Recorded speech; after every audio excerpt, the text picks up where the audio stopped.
ओम गाने गाने पाते नमः। आज अपने सुनेंगे वाल्मीकि रामायण अयोध्या कांड का आगे का सर्ग। इस कथा को पूरे प्रेम और श्रद्धा भाव से पूरा सुने। बोलिए गणेश भगवान की जय हो। बोलिए सियावर रामचंद्र भगवान की जय हो। हनुमान जी महाराज की जय हो। भरत उस समय अपने रात में सपने को याद करके अत्यंत दुखी हो रहे थे। तभी उनके एक प्रिय मित्र ने पूछा, भरत तुम इतने उदास क्यों हो? आज मैंने बहुत कोशिश की तुम्हें प्रसन्न करने की, फिर भी तुम मुस्कुरा नहीं रहे। ऐसी क्या बात हुई? भरत ने अपने मित्र से कहा, हे मित्र, इस दुख का कारण मैं तुम्हें बताता हूँ। आज रात्रि में मैंने एक सपने देखा। उस सपने में मैंने अपने पिताजी को देखा। उनका मुख मलिन था, बाल बिखरे हुए थे और वे पर्वत की चोटी से एक गंदे गड्ढे में गिर गए रहे थे। वह गड्ढा गोबर से भरा था। मैंने देखा कि मेरे पिताजी उस गड्ढे गोबर के कुंड में तैर रहे थे, अंजलि में तेल लेकर पी रहे थे, बार बार हंसते हुए प्रतीत हो रहे थे। फिर उन्होंने तिल और भात खाया और पूरे शरीर में तेल लगाया।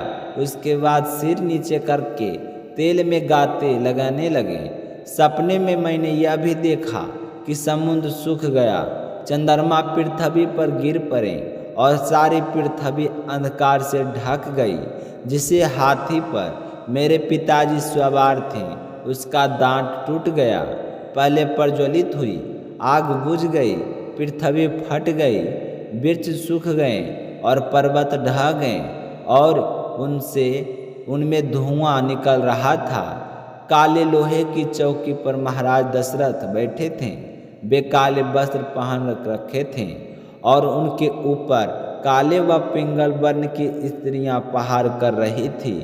धर्मात्मा राजा दशरथ लाल माला पहनकर लाल चंदन लगाए गधे से जूते हुए रथ पर बैठे और तेजी से दक्षिण दिशा की ओर जा रहे थे। लाल वस्त्र धारण करने वाले एक राक्षसी जैसी स्त्री उन्हें खींच रही थी। हे मित्र, इस संसार का इस प्रकार का भयंकर सपना देखकर मैं अत्यंत भयभीत हूँ।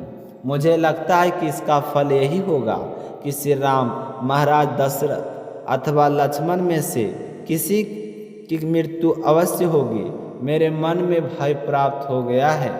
मैं खुश नहीं रह पा रहा हूँ। मेरा स्वर बदल गया है, मेरी क्रांति फीकी पड़ गई है और मैं अपने आप में घृणा करने लगा हूँ।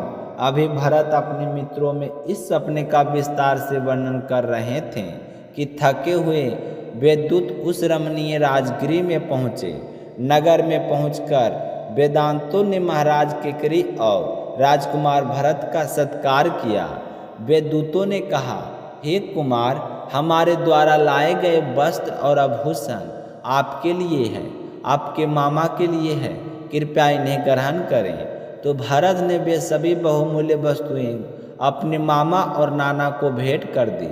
फिर उन्होंने वेद दूतों का भी सत्कार किया और पूछ लिया कि पिताजी महाराज दशरथ सकुशल तो है ना? मेरे भाई राम और लक्ष्मण कैसे हैं?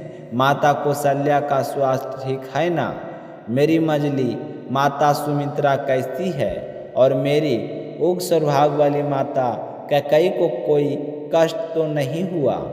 वे दूतों ने बड़े विनय पूर्वक उत्तर दिया, हे भरत, जिनका कुशल मंगल आपको जानना है वे सभी सकुशल है।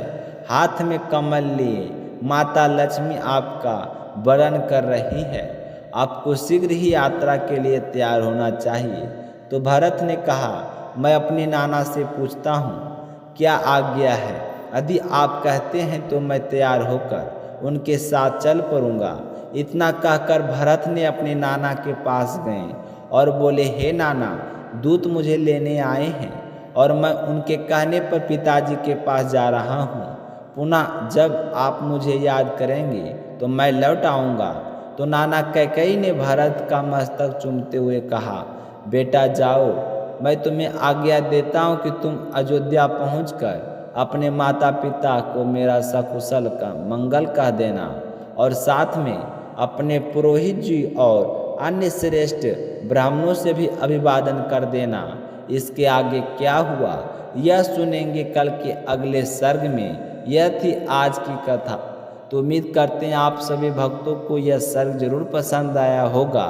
तो अगर आप भी चाहते हैं कि वाल्मीकि रामायण अयोध्या कांड का सभी सर्ग इस चैनल पर देखें और सुने तो लेकर अपलोड करके लाएंगे सारा A to Z रामायण की सर्ग की वीडियो। तो ये थी आज का सर्ग। उम्मीद करता हूँ आप सभी भक्तों को सुनकर जरूर पसंद आया होगा। तो चैनल पर नए हैं तो चैनल को सब्सक्राइब जरूर करें ताकि अशोक वेदा चैनल के परिवार आगे बढ़ सके।